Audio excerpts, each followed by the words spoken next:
and today we're finding out, can you beat Fallout New Vegas with all withdrawals? The phrasing of that question is deliberate, and no, it isn't an attempt to appease YouTube. I don't expect anything to save this run, even though it's showing why you shouldn't use these fictional substances. Let's go over the rules. We can't do any quests other than Ain't That a Kick in the Head, which completes when we leave Doc Mitchell's house until we have acquired all possible withdrawals. We can't use Fixer, Chems, Cass, or anything else that alleviates withdrawals. Other consumables such as Stimpacks and Radaway are allowed. No companions unless they're required by quests. No cheesing our way through the game with speech. What would be the fun of that? No cheats or gameplay mods. Official DLC is allowed. Future Luna here. I write these scripts as I play the run, and I forgot that I used to use a weapon requirement system mod that made strength and skill requirements on weapons a lot more important. So there's a lot of rambling coming up about weapon strength requirements, even though not meeting them doesn't do much in the unmodded game. I considered cutting it, but decided it was worth leaving in so you could understand my thought process at the time we were creating our character. Also, going forward, you'll be listening to a Luna who's adjusting to not having tons of mods that adjust the gunplay, including but not limited to realistic weapon damage, consistent spread, Deus Ex weapon spread, reload reloaded, and immersive recoil 2.0. As well as mods that adjust the iron sights, the weapon mesh improvement mod, view model shake fix, iron sights aligned, and smooth true iron sights camera. On top of that, I also used bullet time from Project Nevada as a replacement for VATS, although there may be better alternatives to that now. I don't normally go into detail on how many mods these runs are missing because my load orders for the Elder Scrolls games didn't change the gameplay that much.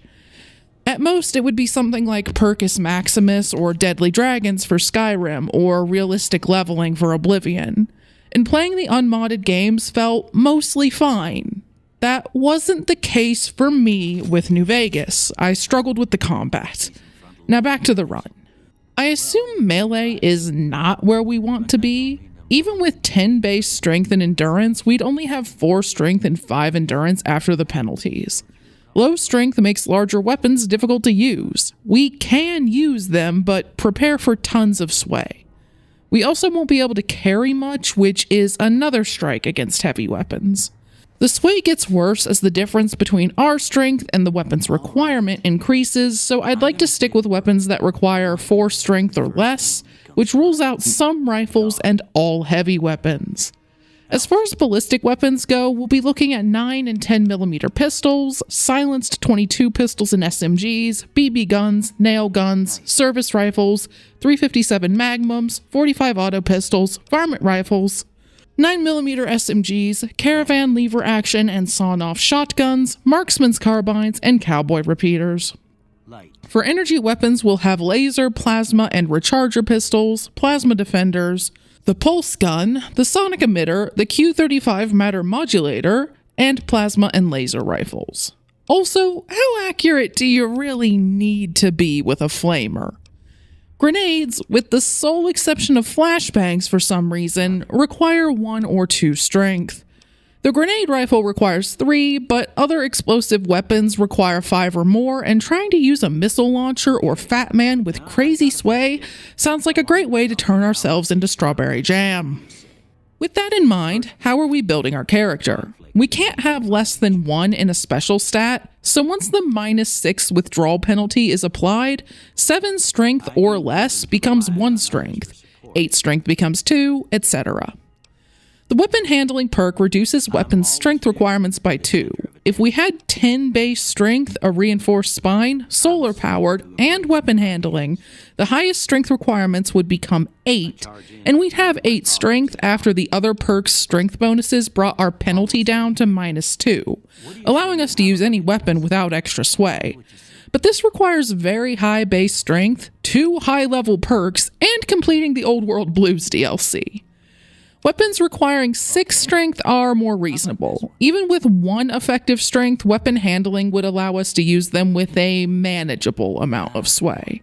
Weapons with a strength requirement of 3 or less only need weapon handling for no sway. So strength should either be dumped to 1 or be 5 to 9 depending on what weapons we want to use. Implants increase our base special stats, so we can't get an implant if its base special stat is already 10. Thus, we don't want to start with any special stats higher than 9. Thankfully, perk requirements use our base specials, so withdrawals won't affect what perks we can take. I thought rapid reload and quick draw would help offset how painfully slow those actions will be with our agility penalties, but quick draw is situational unless we exploit weapon switching to reload weapons, which I'll try to avoid. And rapid reload's bonus is multiplicative with agility's reloading speed. At 10 agility, it increases reloading speed by 37.5%, but at 1 agility, it only increases it by 15%. We could have 1 agility from an outfit, 2 while outside with Walker Instinct and Claustrophobia, 1 with Small Frame, and 2 from Early Bird for a total of 6. But there's a catch. Several, in fact. First, Claustrophobia, Small Frame, and Early Bird are traits. We can only have 2 traits, and on top of that, they all have downsides. Claustrophobia is great outdoors, but becomes yet another penalty indoors. Small frame makes it easier to be crippled and raises our base agility. So if it makes our agility 10, we can't get an agility implant, limiting its usefulness. Early Bird boosts us from 6 a.m. to noon, but hurts us from 6 p.m. to midnight. I don't like watching the in-game clock that closely, and I assume some fights will happen indoors too. Without the traits, the penalty is back up to -6. We can't get the Walker Instinct perk until level 18, so until then it's -7, assuming we have an agility boosting outfit. We could put 9 points into agility, and with an implant outfit and walking instinct, get 4 effective agility and take rapid reload, but that's 8 special points, an implant, and a perk that could go elsewhere if we just dumped agility. Is the faster reload speed worth it? I don't like VATS, and I can't use bullet time or sprinting mods, so AP is borderline useless. What specials would we want to increase instead? 5 endurance would let us take toughness for up to 6 DT with 2 perk ranks. 5 endurance and 5 strength would let us take strong back for 50 carry weight, which might be important if we're stuck with low effective strength. And 6 endurance and strength would let us take stonewall for an extra 5 DT against melee attacks. 7 endurance is needed to take solar powered if we want to go that route, so endurance is very important for perks. 6 perception and luck would let us take better criticals, but higher perception than that wouldn't be very useful. Even if we use energy weapons or explosives, we can increase those skills when we level. More intelligence equals more skill points per level, so any spare points go there, followed by luck for critical hits. Charisma should be dumped. I have 3 builds in mind. The first has 5 strength, 6 perception, 7 endurance, 1 charisma, 6 intelligence, 9 agility, and 6 luck. We could take strong back and only need 1 more strength, likely from an implant, to take stonewall. We'd also have enough endurance to take toughness, stonewall, and solar powered. The number of implants we can get also depends on endurance, so we need it for that too. Perception and luck are 6 for the better criticals perk. Agility is as high as it can go while potentially benefiting from an implant, but it'll still be reduced to 1 by the withdrawals until we get said implant, and even an outfit and a level 18 perk will only get it to 4. The second build is a slight variation of the first. 1 strength, 6 perception, 7 endurance, 1 charisma, 9 intelligence, 9 agility, and 7 luck. Basically, if we don't care about strongback or stonewall, we could dump strength and put the spare points into intelligence and luck. I think either would be viable, but I'd rather not pass up the carry weight bonus. Future Luna here again. Stonewall ended up being very important, so I'm glad I didn't go with this. The third build has 9 strength, 6 perception, 7 endurance, 1 charisma, 9 intelligence, 1 agility, and 7 luck. Dumping agility cuts our reloading speed nearly in half, but we'd gain more skill points, have slightly higher luck, and much higher strength in return. Future Luna again. I think I'd go with this one and a melee unarmed build, knowing what I know now. Hindsight and all that. But at the time, I thought we'd be better off keeping enemies at a distance with all the strength and endurance penalties we're about to have, so we went with the first build. For traits, we pick Wild Wasteland and Skilled because why wouldn't we? I normally use a mod to make Wild Wasteland free because I enjoy it, and I don't like having to choose between having its content or having a second gameplay affecting trait, but it does give us the possibility of picking up the Alien Blaster, so you could argue it does affect gameplay and that making it free is unbalanced. As for Skilled, considering there's infinite XP available thanks to respawning enemies, the 10% XP penalty isn't that big a deal, and the +5 to all skills is very helpful, especially during the early game. I rarely mention the difficulty I play on unless the difficulty settings have more complex effects like in Dragon Age Origins, but I generally play on normal. I find the way Bethesda games, I know this was developed by Obsidian, but it's on Bethesda's engine, implement difficulty to be boring. On hard difficulties, we're stuck with pea shooters that turn into instruments of death in the enemy's hands, or vice versa on easy.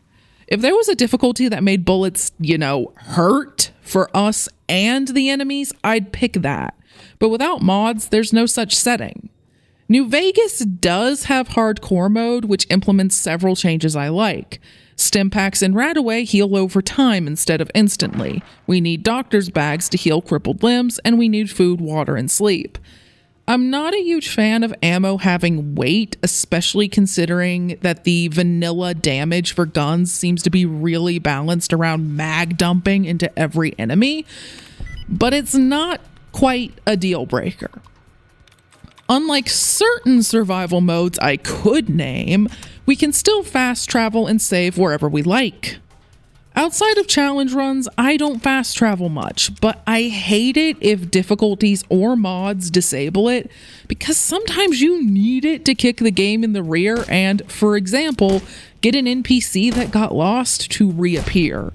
And don't get me started on sleeping to save. If you want to hear that rant, check out Gophers. It's linked in the description. To me, the gold standard for difficulty is customizable settings where our damage, the enemy's damage, and things like fast travel can be changed independently, so everyone can have the gameplay experience they want out of the box. Any game that does that gets brownie points from me. Now that we're ready to leave, what's our first goal? Well, since we can't console command chems onto our character, we need to go track some down. There are many substances in the Mojave Wasteland, but not all of them cause unique addictions. All booze shares an addiction, as does Jet, Rocket, and Rebound. There are 13 acquirable ones: Alcohol, Ant Nectar, Buff Out, Hydra, Jet, Med-X, Mentats, Nuka-Cola Quantum, Psycho, Steady, Coyote Chew, Turbo, and Ultra Jet. There's a unique one for Rebound in the game's files, but Rebound ended up lumped in with Jet, so Rebound Withdrawal isn't obtainable without mods or console commands.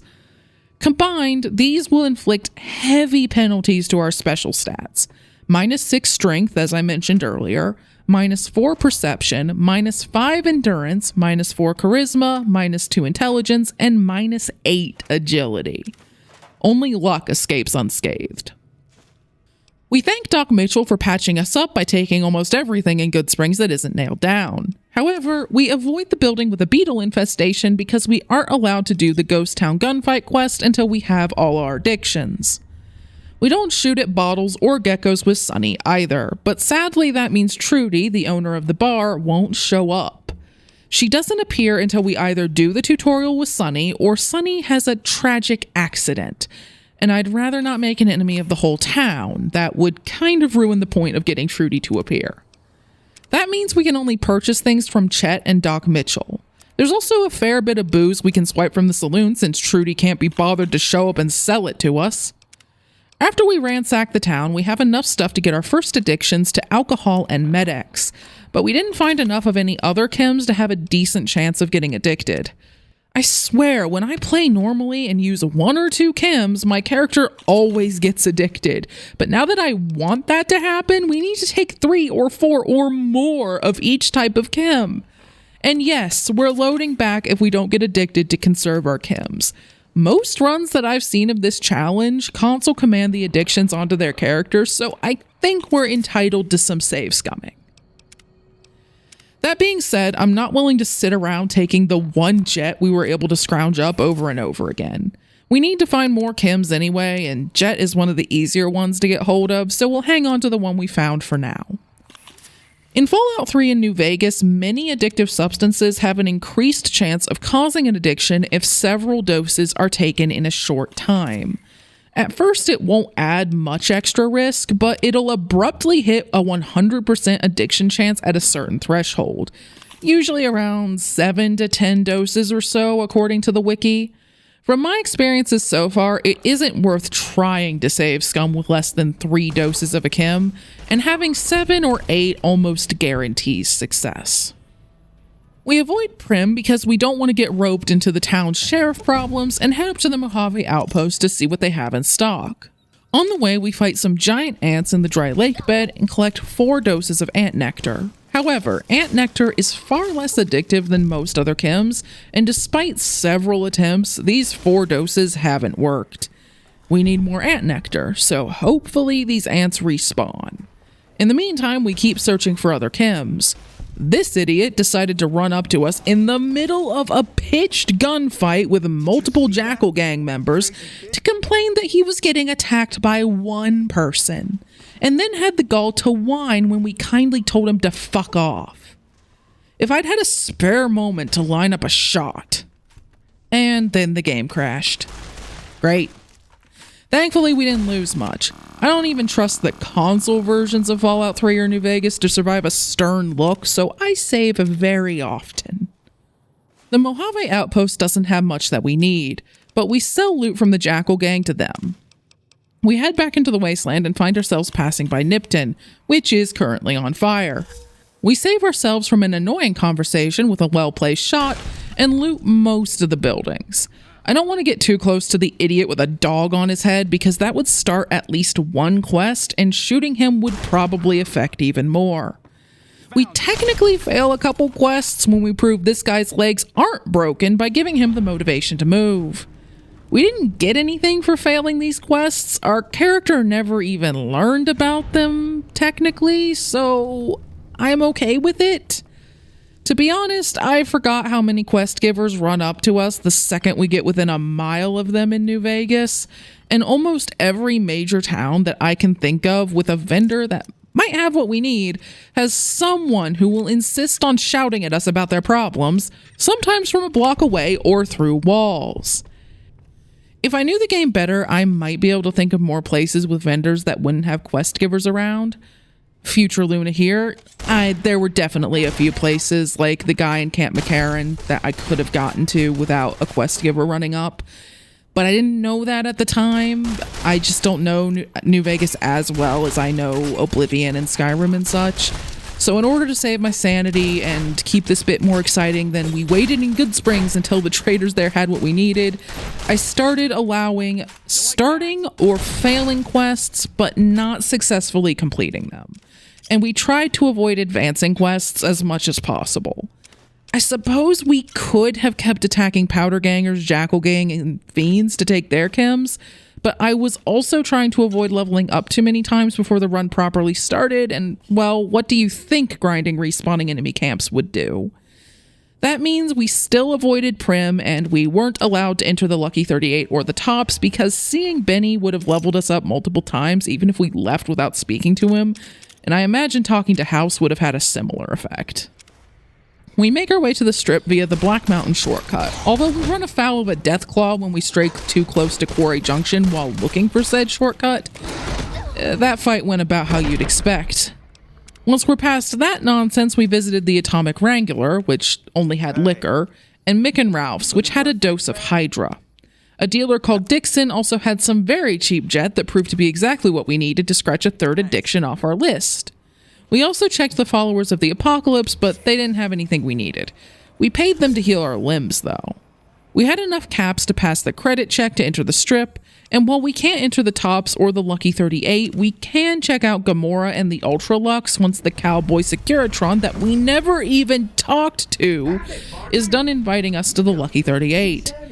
That tin can is the main reason we're ignoring NPCs that run up to us. The guy that talks about blue star caps also showed up when we were wandering around the dry lake bed with the giant ants, and I don't even know where we picked up a blue star cap. I assume it was either from a house in Good Springs, or maybe we got one during one of our Sunset Sarsaparilla binges.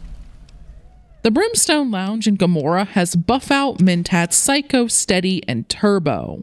We have to wait for them to restock, but we soon pick up 5 new addictions.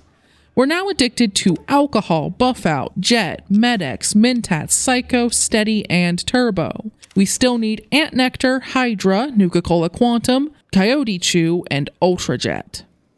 We know where to get Ant Nectar, and the Coyote Chew has been turning up in random crates and sacks, so I'm not too worried about them.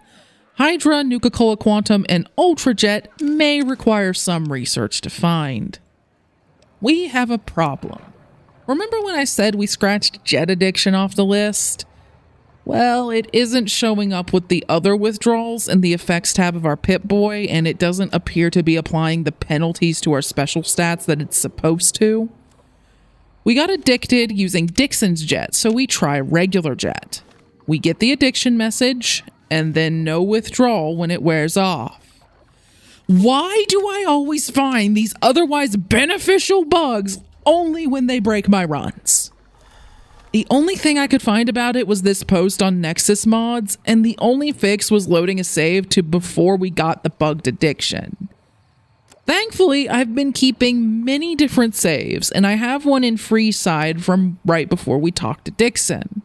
We buy regular Jet from him just in case the bug had something to do with his cheap knockoff Jet, and get addicted to Jet for a 3rd time, only now it's the 1st time all over again. And once it wears off, we get a withdrawal. Yay? We'll have to go back to the Brimstone Lounge and get our Buff Out, Mentat, Psycho, Steady, and Turbo addictions back, but that won't be too hard. I'll be keeping an eye on new addictions to make sure the withdrawals show up, though. Please, please, please don't make the withdrawals disappear at random, Todd. I'm begging you. We reacquire the addictions we got at the Brimstone Lounge and wander around Good Springs for a bit. It turns out that there are Coyote Chew plants here. We also picked one from a plant near a water tower close to Prim, where we were ambushed by some very confused powder gangers. I'm over here, buddy. After all that, we have enough Coyote Chew to pick up yet another addiction, and so far all our withdrawals, including Jet, are working. We're starting to feel the effects on our strength and agility. We're now at 3 strength, which is enough to use most of the weapons we've picked up without issues. The Cowboy Repeater and the 10mm pistol are only slightly wobbly. The agility is hurting a lot more. Reloading our weapons is taking longer and longer. Holstering weapons is slow too, but that's less of a hindrance in combat. We wandered aimlessly for a while because Bill told me to look for Camp McCarran. I couldn't remember where it was, and Bill said it was to the northeast. From Good Springs, that would be correct, but we were near New Vegas, so northeast took us straight into Boomer, Deathclaw, and Cazador territory. We also explored north of Vegas and found aliens who generously gave us their alien blaster in exchange for several 20-gauge shots at high velocity. The alien blaster tears through pretty much anything, but the ammo for it in New Vegas is finite. Once we're out, we're out. Once Bill showed me where Camp McCarran was on the map, we went there. A guy in their supply shack sells all sorts of goodies. He says he'll only sell us the basics. I assume there's a quest we can do for him, but we're stuck with whatever he's willing to sell us. However, thanks to a bug working for us for once, he's selling Ultra Jet way earlier than he should be.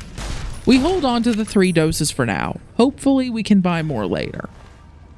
We haven't had any luck finding more giant ants in the dry lake bed, but south of Camp McCarran there's an ant mound. Sadly, it's a fire ant mound, and only regular ant nectar is addictive. However, a building north of the ant mound, the Allied Technologies office, has a bunch of regular giant ants, and we get a few more doses of ant nectar from them. We take it, scratch another addiction off our list, and head to Good Springs to sleep it off. We've been heading there to wait out the chems to make sure the withdrawal sets in properly ever since the issue with Jet. Thankfully, they've all worked since then, although the ant nectar gave me a scare because it shows up in the Pip-Boy as nectar withdrawal instead of ant nectar withdrawal. We got some fire ant nectar from the fire ants outside the ant mound, so we took some of it to make sure it wouldn't affect the nectar withdrawal. It didn't, so we're allowed to use it if we want. We've also picked up 6 doses of Hydra. We found 2 on random powder gangers, 1 in the NCR Correctional Facility, 1 at Mick and Ralph's, and 2 in the Nevada Highway Patrol Outpost near the dry lake bed. It takes a couple tries, but we get addicted. Say goodbye to our endurance because it's now effectively 1 along with strength. And charisma, but who cares? Our agility isn't looking good either at 3, our perception is 4, intelligence is 5, and our luck is now our highest stat at 6. We only have Ultrajet and Nuka-Cola Quantum addictions remaining, but both have serious problems. First, the Ultrajet. We bought 3 doses from a guy at Camp McCarran, so what's the problem? The problem is that we aren't getting addicted off those 3 doses, and believe me, we've tried. After the first several attempts of taking 3 Ultrajet, loading back, and taking it again didn't work, I began to worry that the addiction rolls might be stuck, for lack of a better word, and that it's using the same 3 non-addictive rolls each time. Getting more Ultrajet would be best because a certain number of doses should force the issue, but the only guy selling the stuff isn't restocking, ever, on any of his goods, not just the Ultrajet. We've tried sleeping in Good Springs for days. We've also tried gambling at Gamora in the hopes that the RNG is shared for it and other mechanics like addiction, and that by gambling we'd force it to use different rolls when we use the Ultrajet afterwards. We tried this with both blackjack and slot machines, neither worked, and we only won a few caps because 6 luck isn't ideal for gambling in New Vegas. I swear the blackjack dealer got 321s almost in a row at one point, the cheating bastard. That being said, it might be for the best that our luck isn't higher, as it may affect addiction rolls. I found conflicting information on that. After that, we stared at the guy who's supposed to be selling us Ultrajet for about 3 days straight. Remember, we're on hardcore mode, so we're using up food and water doing this, but we finally intimidated him into giving us more Ultrajet. And we still failed to get an addiction from 6 doses. This may have resulted in some screaming on my part. After loading back to preserve our 6 doses, we stared at the merchant for 4 more days. Nothing. Then we went to Good Springs and slept for a week, with 1 break to drink a few gallons of water from their well. We're still burning through our food, but thankfully there's no spoilage and we've been hoarding gecko steaks.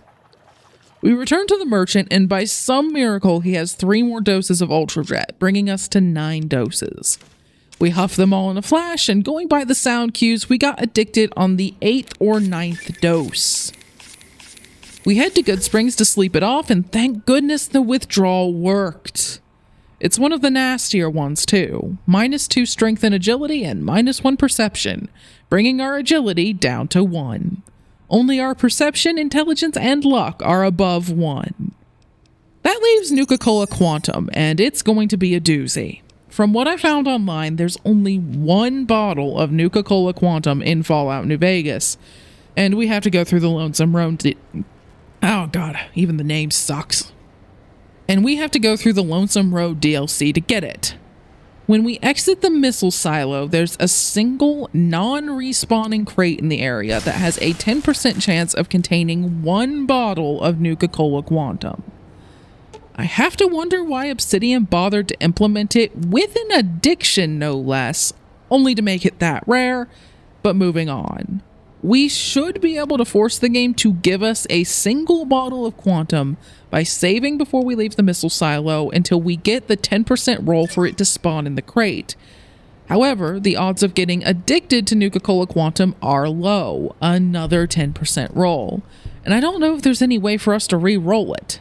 Goodness knows I tried to re-roll the Ultrajet addiction, and it refused to work until we had enough of it to force a 100% addiction chance. But loading back and using the stuff again worked for Hydra, so I don't know what to think. In light of that, this is what I decided to do. We'll go through the missile silo with our special stats in tatters to get the Nuka-Cola Quantum. Once we have it, we'll try to get addicted by saving, drinking it, and loading back if we didn't get the addiction so we can drink it again. If we don't get it within 50 tries, we'll keep the Quantum as a trophy and continue the run. Thankfully, we don't have to get through all of the divide, just the missile silo. We find Eddie, aka the one part of this DLC that I like, and he helps us open the path into the rest of the silo. He also allows us to access the commissary, and we purchase riot gear, a tough armor that grants +1 agility, and the riot helmet which grants +1 perception. We fight our way through the sentry bots. We brought a ton of electron charge packs, and we don't need to be that accurate with an arc welder if we get close, although we burn through some healing supplies. I was expecting their missiles to be more of an issue. I'm used to having a realistic weapon damage mod, so to me, explosives equal death outside of power armor, but apparently all we need to get through a missile barrage is decent armor, a stim pack, and a good meal. We save right before we exit the silo, so if the crate outside doesn't have Nuka-Cola Quantum, we can load back and re-exit the silo to re-roll its loot. Unfortunately, we have to listen to Ulysses ramble on through Eddie before we can check the crate. To me, Ulysses sounds like a teenager having their first existential crisis, and I hate that the DLC gives the courier a backstory. One of my favorite parts of the base game was that the courier was about as blank slate as you could get, at least without allowing non-human characters, and Lonesome Road threw it away to make us the world's most badass mailman. It limits role-playing options and makes elements of the base game make no sense.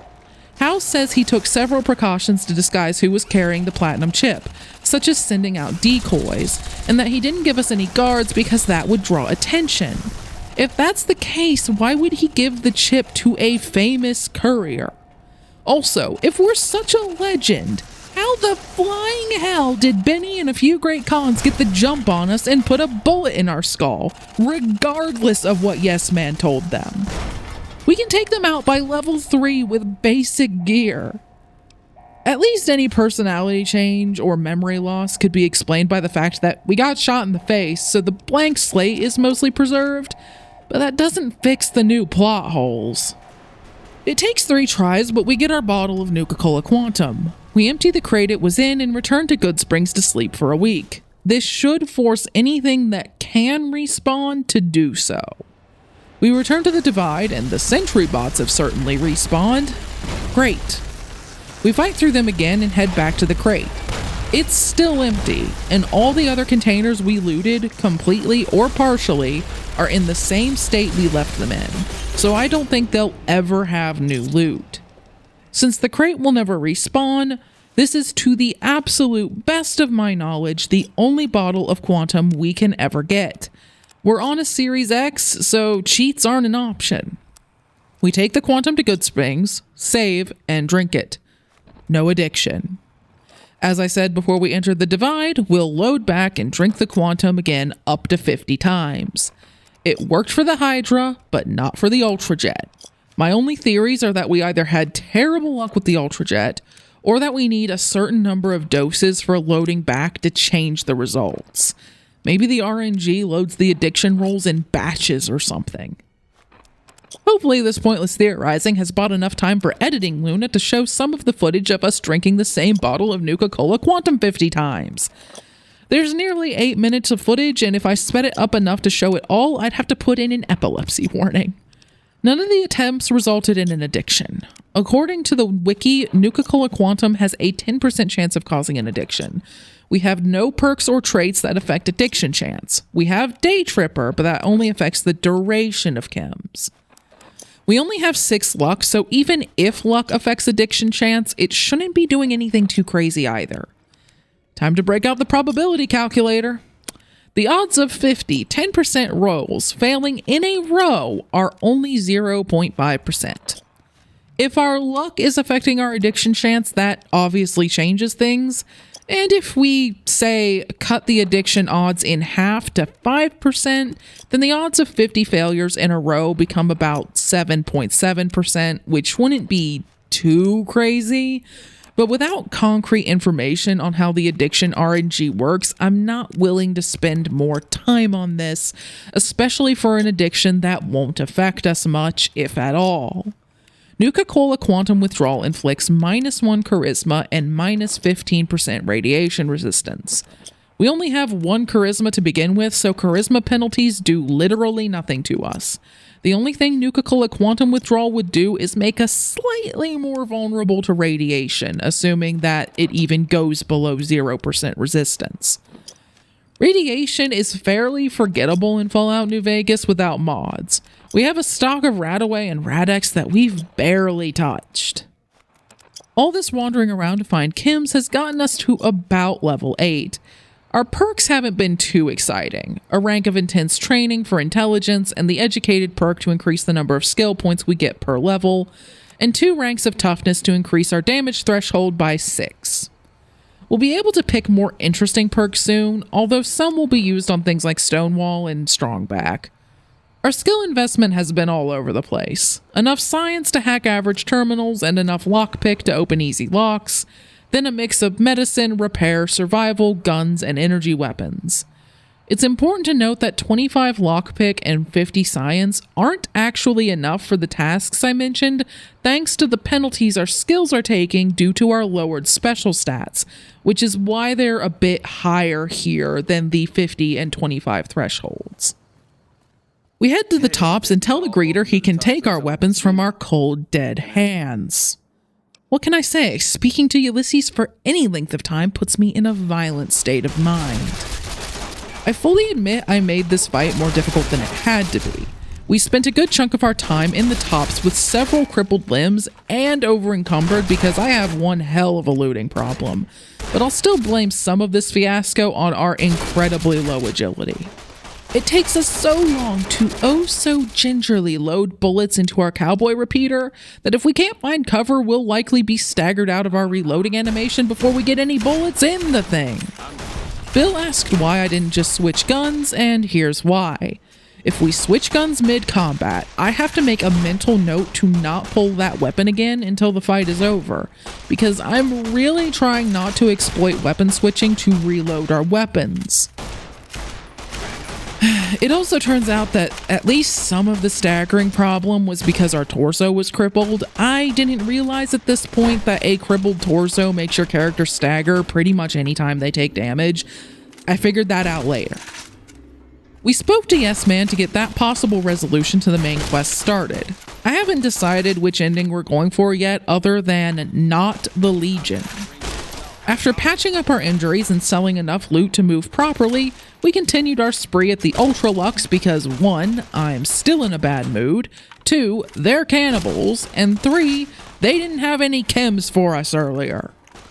However, I won't show it because I probably shouldn't push YouTube too much. And if we got through the chairman and the tops, who almost all had guns, how do you think the cannibals in formal attire with canes did? I'll give you a clue, there's going to be a lot of damaged formal wear hitting the secondhand market in the near future. Volpes approaches us with an invitation from Caesar. Normally, Volpes isn't around to give us this invitation in my playthroughs, so we correct that with Plasma and continue on with our day. After so much over-encumbered walking around New Vegas, we sell the loot from the Ultra Lux and the tops and head to the New Vegas clinic for implants. We buy the agility and intelligence implants to alleviate our reloading speed issue and get a couple more skill points per level, respectively. I suppose the luck one might have been nice for cleaning out the casinos, but it's a bit late for that now. The remaining special stat implants, strength, perception, and endurance, might help, but none of them are critical, so I'd rather save up for the subdermal armor implant next. We may as well head up to Nellis. I think we have enough medical and repair skill to get most of the fame we need, so hopefully we won't have to bring the missiles or deal with the giant ants that explode if you look at them funny. If I recall correctly, the only way to deal with those without blowing everything, including us, to smithereens, is to use melee attacks, and we have 1 strength, 12 melee weapon skill, and 18 unarmed skill, so that's maybe not the best idea. It took us a couple tries to get to the Nellis Air Force Base because I forgot where the second save spot was after we were past the ruined house corner, but it wasn't too hard. First, we visit their doctor and treat his patients. We've invested heavily into medicine, and the hardest of the 3 patients only requires 60 skill to treat, so we were able to treat them all successfully with no boosts from outfits or magazines, despite our skill penalties. By some miracle, the kid tells his story in front of the mural with no hang-ups. I should mark the day on the calendar. We could only pass a couple of the skill checks during the follow-up questions, but those are mostly just for extra XP as far as I know. As long as we pick the first, obviously diplomatic option, we gain fame without needing to pass any checks. I'm not sure, maybe the checks give you more. I was surprised we missed the survival check even with our penalties. I dumped a couple levels worth of skill points into survival because I initially thought we might have to craft Hydra, but we were still off by a couple points. While we don't have enough repair skill to fix the Boomer's solar panels unaided, we do have enough to fix them with the help of a Fixin' Things magazine boosted by the Comprehension perk we recently took, which saves us from having to find spare parts and proves to be enough to push us to idolize status without having to play with the exploding ants. Now all we have to do is attach ballasts to a ruined bomber at the bottom of a nearby lake. We have a few fast travel points nearby, but of course I picked one that put us on top of a Cazador nest by accident. If you've been wondering what the alien blaster comes out for, it's for these things in death claws. We also have to deal with a few lake lurks, and things look dicey for a moment when a couple of them manage to hit us with whatever their weird blue pulse attack is, but a super stim pack plus some food sees us through the battle. Thankfully, we were able to help Loyal's assistant fix up a rebreather with our science skill, because we can't seem to hold our breath for any length of time. This might be due to our low endurance, which is only 2 after all the withdrawals. The wiki mentions that endurance affects how quickly the O2 meter drains in Fallout 3, and while it doesn't mention it affecting O2 in New Vegas, I don't see why Obsidian would have changed it. Regardless, we can swim down to the plane with the help of the rebreather and attach the ballasts. Then all we have to do is swim back to shore, freak out when the switch for the ballast starts beeping and causes dead money flashbacks, and then use the switch to raise the plane, securing our alliance with the Boomers regardless of which faction we choose to side with in the end. I figure we should find the Great Khans next. I tried to find them earlier when we were searching for chems, but I could not for the life of me remember how to get to Red Rock Canyon, and I think I've already mentioned Bill's woeful navigation skills. On the way there, we ran into some fiends led by Cook. He's part of a series of bounties for the NCR, and he's pretty tough. The fire he tends to throw around also makes it hard to see anything. We were starting to get the upper hand, but then New Vegas decided I was having too much fun and it crashed. Again! This is at least the 4th time! We take him out on the 2nd attempt, and Violetta and Driver Nafai are nearby, so we get them too. We'll hand in their bounties at Camp McCarran once we've seen the Great Khans. And I do literally mean seen the Great Khans. We aren't going to bother with their quests, we just need to meet them so we can tell Yes Man we don't care about them. After that, we went back to the Strip. You didn't think the Omertas were going to escape, did you? The first firefight at the door was tough because there were several of them and the only cover we had was this brazier, which was far from ideal. I have no idea how their suits took bullets so well, but we had tons of healing supplies, and once we started taking them down, scavenging sawn-off shotguns from them and more ammo was simple enough. We also had more room to work with, which was helpful.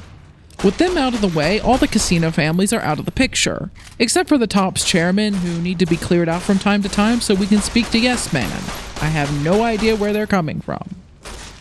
We also speak to House while we're in town, and we don't attack him yet. I'd like the Securitrons to be upgraded first, so we're going to work with him until we install the Platinum chip in the bunker underneath the Legion's camp. However, I'd like to have our riot armor repaired before we assault Cottonwood Cove.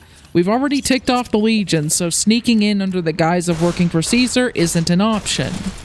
While repairing the helmet only costs a few hundred caps, repairing the riot armor costs several thousand. I meant to get enough repair skill to take the jury rigging perk, which would allow us to repair gear with other similar items rather than requiring an identical item to scavenge for parts. It doesn't help in the riot helmet's case, but it would allow us to maintain the far more expensive body armor with any medium armor, such as NCR Trooper and certain Legion armors. Even if we don't want to attack the NCR, the guy at McCarran we bought Ultrajet from occasionally occasionally sells NCR trooper armor for less than 100 caps, and he's been restocking consistently ever since we had our 3-day staring contest. Unfortunately, I misread the repair skill requirement for the jury-rigging perk as 70 instead of 90, so when we get to level 14, the minimum level for the perk, we can't get enough repair skill to take it even if we dump the entire level's skill points into repair. We can pick a perk every other level, so now we need to get to level 16 before we can fix our armor. We hand in the bounties for the fiends we took out on the way to the Great Khans, which gets us a bit of XP, then we popped over to the Mojave outpost to pick up the quests we ignored when we were looking for chems. Ghost wants us to check up on Nipton, which we already know was raised by the Legion, but apparently we can't tell her that. Ever. Boxcars and Volpes are whining at each other down in Hiffle, so no one is left to tell us what happened in Nipton. Even finding the scummy mayor's journal entries, which explain everything that led up to the Legion double-crossing the town, and taking out the remaining Legion forces Volpes left behind, doesn't help our courier put 2 and 2 together to figure out that the Legion were responsible for what happened to the town. I guess we were shot in the head, but geez. We can help Ranger Jackson by clearing the road near the outpost of giant ants. Granted, we got ambushed by yet another Legion hit squad along the way, ended up over-encumbered after looting them, and had to clear out the giant ants while stuck at a slow walk, but it was doable. After selling the stuff at the outpost, we had about 20,000 caps, so we went back to the New Vegas clinic and got the luck, strength, endurance, and perception implants. Since we already got the agility, intelligence, and subdermal armor ones, this brings us to a total of 7 implants. We have 7 base endurance, not counting our implant. While the implant is the same as base endurance in every other way, it does not increase implant capacity. So we can't take any more implants from Usanagi unless we increase our endurance through intense training. Only the charisma and health regeneration implants are left though, so I'm not worried about it. The health regeneration is too slow to be useful in combat, and we've never been short enough on healing items to need another source of healing between fights. We have to eat and drink anyway, which also helps patch up any missing health. We need to meet the Brotherhood of Steel, and we aren't allowed to have companions, so that means no bringing Veronica along to skip the bit where we have a bomb collar strapped to our necks. I was hoping that we'd be able to convince the NCR Ranger to leave by telling him that we took out the powder gangers at the NCR Correctional Facility. If they're gone, then what's the point of him sticking around to keep an eye on the place?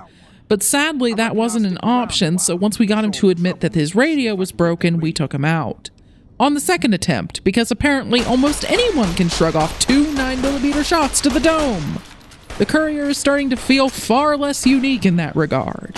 We returned to Elder McNamara, who is pleased with our resolution since we confirmed the Ranger was cut off from the NCR before we did him in. We could leave and tell Yes Man that we wish to ignore the Brotherhood. He'll complain that we're ignoring one of our biggest threats, but he'll go along with it. There's no way to secure an alliance between the Brotherhood and an independent New Vegas. There may have been plans for an alliance to be possible, but if so, it was cut. On one hand, convincing them to ally with an army of Securitrons would be a hell of a hard sell, but on the other, they can be convinced to ally with the NCR despite their bitter history, so I don't think it's out of the question, especially if the Securitrons under Bunker Hill were handed over to them or destroyed instead of reactivated. I think we're heading for an independent run because one of the NCR soldiers outside the office we need to visit to work with the NCR got a bee up his backside about our shunned reputation on the strip. Funnily enough, I don't think we got that reputation from taking out the casinos. I'm pretty sure we got it because one of the civilians running around after the battle saw us swipe a couple bottles of booze to sell. And for some reason, this idiot cares more about that than our positive reputation with the NCR. We could pay him 200 caps, which is a pittance, but we're not going to. We haven't technically fought the NCR, though, because the Securitrons took issue with the scuffle and proceeded to blow us to Kingdom Come, even though we were right next to them and it also blew them up. Granted, I don't know if they took damage. Enemies seem to be able to shoot through each other all day without inflicting friendly fire. Thankfully, there's nothing else in that part of the strip, so we can ignore him if we don't work with the NCR. Despite that, we do Elder McNamara's quests anyway. For one, it'll be nice to have full access to their armory so we can buy more energy weapon ammo. For another, we need enough XP to get to level 16, and since we've already visited locations near most of the spots McNamara sends us to, finding the holotapes and scouts takes almost no time at all. Finding the parts for the bunker's air filtration system takes a bit more effort. Vault 22 took us longer to get through than it should have because I got very turned around, but the spore creatures inside weren't much of a challenge and some of them were even worth a decent amount of XP. We also downloaded the research data from the vault's mainframe and took it to a scientist in Camp McCarran for some extra rewards. The second vault, Vault 11, just had some mantises and giant rats in it.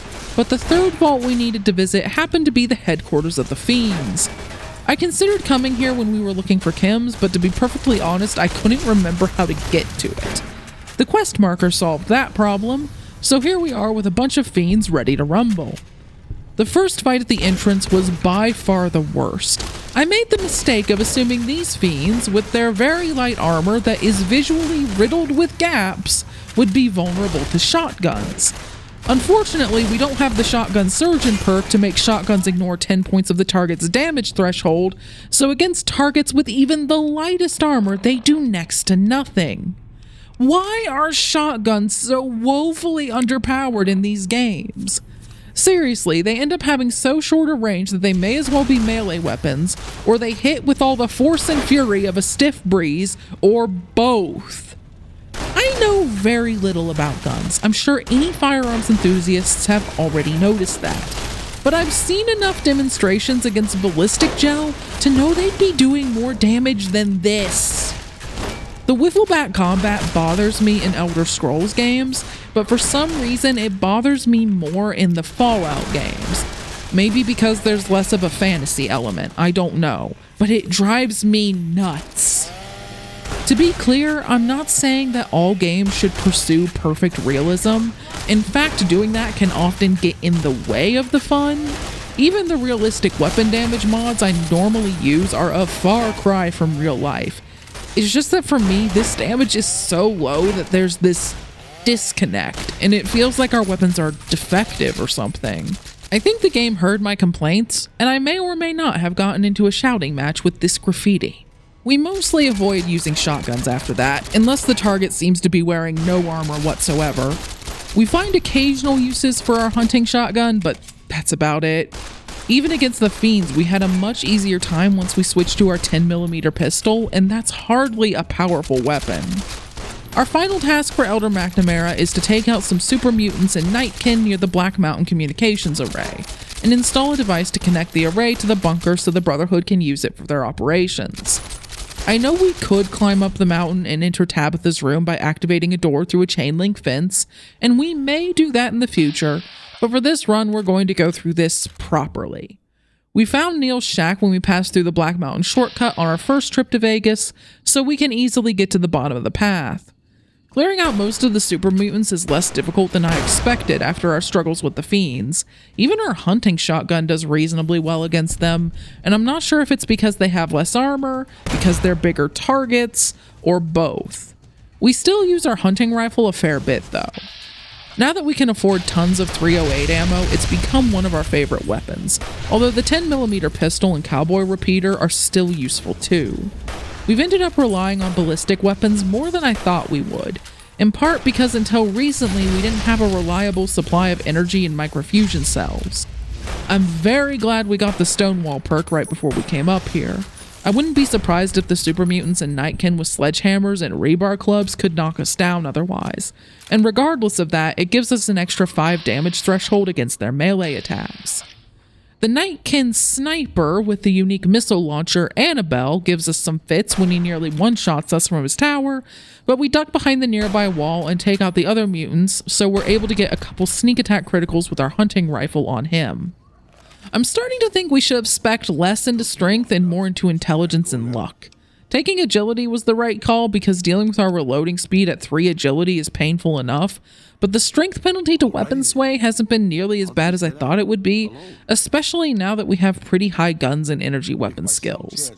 Now, if we're also dealing with other penalties like crippled arms or trying to hit targets at extremely long range with our hunting rifle, which has a strength requirement of 6, the weapon sway can get annoying, but in most situations I haven't noticed it much. However, the 50 carry weight from strong back and the extra protection against melee attacks from stonewall have been helpful, so maybe it was worth getting strength from those. Still, more luck for a higher critical chance would be tempting, because I'm really noticing the difference in damage when we get crits. Yeah, Future Luna again, this whole line of thought, yeah, scrap that when we get to the Legate. Scrap it all. We'll get there. Once we clear out Tabitha and free Raoul, we can free him without him joining us. We plug in the Brotherhood device and return to McNamara. The power armor might have been useful if we hadn't bought riot armor, but their damage threshold is comparable and I'd much rather have an agility bonus than strength. However, we now have access to the Brotherhood's full stock of energy weapons and ammo, and got more than enough XP to take the jury-rigging perk so we can repair our riot armor. Now we can take on the Legion at Cottonwood Cove. Our first attempt didn't go well. I made the mistake of chasing a Legionnaire that ran away and alerted way too many enemies at once. I also realized we'd need a lot more ammo, so we visited a few merchants, most notably the one at Camp McCarran who had over 1,308 rounds, although we couldn't carry that many with us. We were able to carry a few hundred, and our hunting rifle proved very useful against the Legionnaire's armor. Our cowboy repeater also got some time to shine in close quarters combat against the Praetorians with ballistic fists, where the hunting rifle was a bit too slow. We also used so many healing supplies.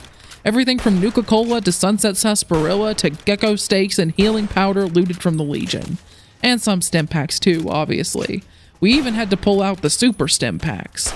Most melee attackers weren't a problem, only the few with ballistic fists could hurt us, but the Legionnaires had their fair share of trail carbines and hunting rifles, and those smart even with our riot armor. There were also a lot of them, and we couldn't always find cover, but once we were inside the camp, we led them on a merry chase through the tents. We fought Caesar, and once we led him and his Praetorians outside where we had room to avoid their attacks, they honestly weren't that hard to take out.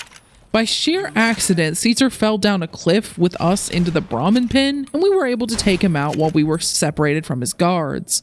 I think a pile of Brahmin dung is a fitting resting place for him. We enter the bunker beneath the Legion camp and activate the Securitron army with no trouble.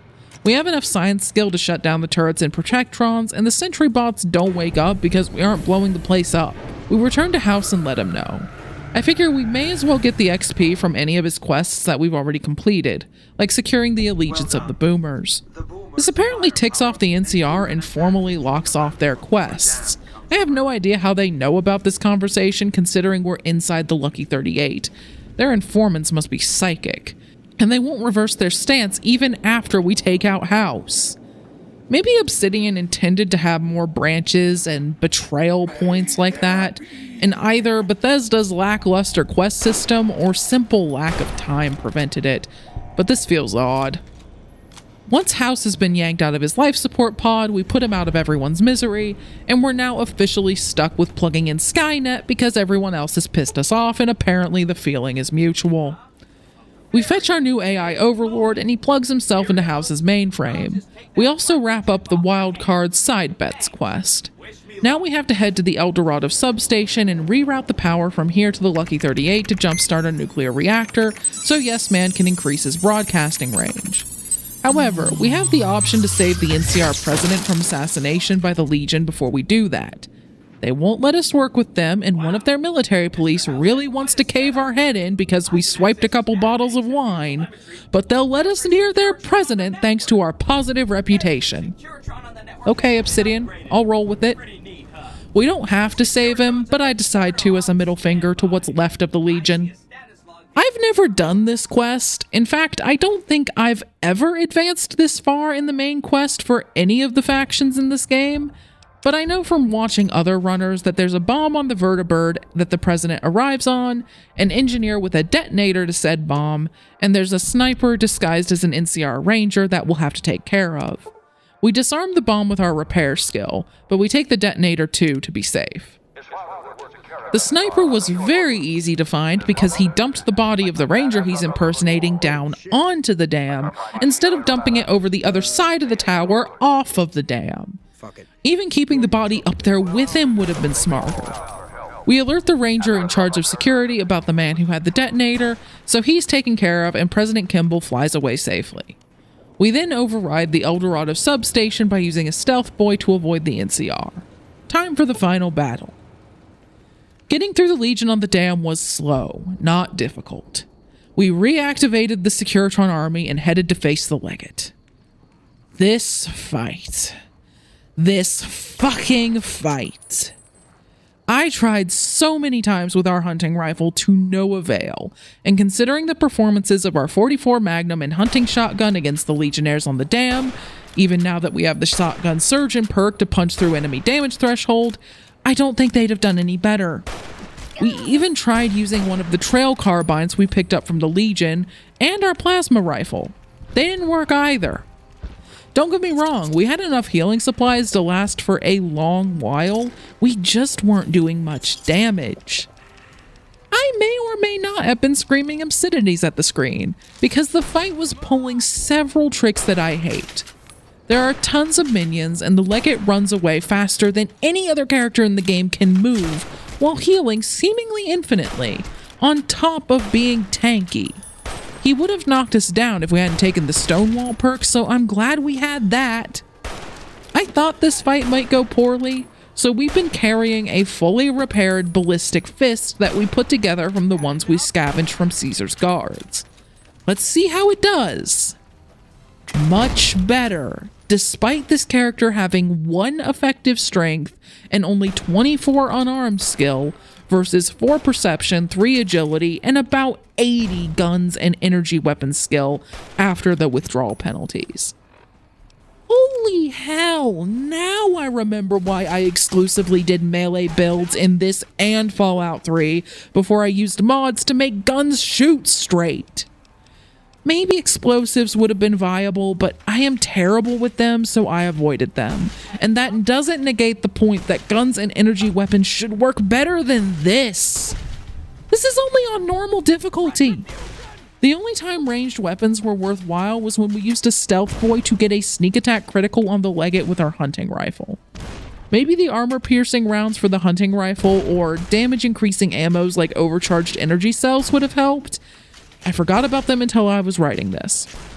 But they wouldn't change the fact that most of our shots were going everywhere except where we were aiming. Look at this string of attempts to sneak attack the Legate. Where the flying fuck are the bullets going? I know this is an RPG and there's bullet spread and all that, but we have about 80 effective gun skill, and as far as I know, missing the strength requirement is only contributing to the gun sway, not the bullet spread. Why can't we hit the broadside of a barn? After a couple tries, we got rid of the 2 Praetorians helping the Legate at the start of the fight, and then led the Legate back up to the path to his tent, so when he started running, we had time to finish him off before his backup arrived. He glitched through us after we got a few extra hits on him, but he only had a sliver of health, so we dropped down onto the path in front of him, and by this point I'd had it up to here with the game, so we used VATS for the first and last time to finish him off. General Oliver then ruined it. We don't have enough speech to avoid fighting him, and apparently, regardless of our reputation with the NCR, our character can't help but be an asshole to him until she shoved her foot all the way down her throat. And Oliver has a magic gun that does actual damage. Seriously, what the hiffle is this? I hoped we could be pleasant about this line after the options we had up to this point in the conversation. Luckily, I saved after the Legate, or the run would have ended there, and we used a stealth boy so the Securitrons could handle it on the second attempt. There, we beat Fallout New Vegas with all withdrawals, and my opinion of New Vegas's gunplay is so low that it's Hiffle's newest resident. I didn't want to use the alien blaster unless we had to, but I was curious, so here's how the fight goes with it. We used some ammo for it on Deathclaws and Cazadors, but we have about 80 shots left, and it takes almost all of them to take out the Legate and his goons. This thing was taking out death claws in 2 or 3 hits. What the hell, Obsidian? It makes the fight easier, don't get me wrong. We won on our first try with it, but that largely felt due to us taking out the Legate's helpers faster so they couldn't swarm us, and the blur and blood spray from each hit from their marksman carbines would stop so I could see. We still missed a lot of our shots, so that point stands too. The main quest of New Vegas never grabbed me, and it felt like there were chunks missing, which there may very well have been. I don't entirely blame Obsidian. They were given next to no time and were stuck building off of the technical disaster that was Fallout 3. I think they did their best to fix what they could in the time they had, but that doesn't mean I like the end result. For what it's worth, I like the companion quests and most of the DLCs for New Vegas a lot better than the main quest. And I would be interested in seeing what the Legate fight is like with guns and energy weapons, with the mods I used to use, so we might try that at some point. But otherwise, I'm sticking to melee for the sake of my blood pressure. I think my ranting also scared Bill a bit. Maybe we'll try Fallout 1, 2, or Tactics, Atom RPG, Encased, or Wasteland 2 and 3, and see how those go. Anyway, I hope that was the fun sort of rage for all of you. If you enjoyed the run, please consider subscribing and leaving a like. It really helps the channel. Channel memberships are also a thing if you'd like to support the channel even more, and I also have a Blue Sky you can follow to be notified whenever I upload new videos or post a poll. It's linked in the description. See you all next time.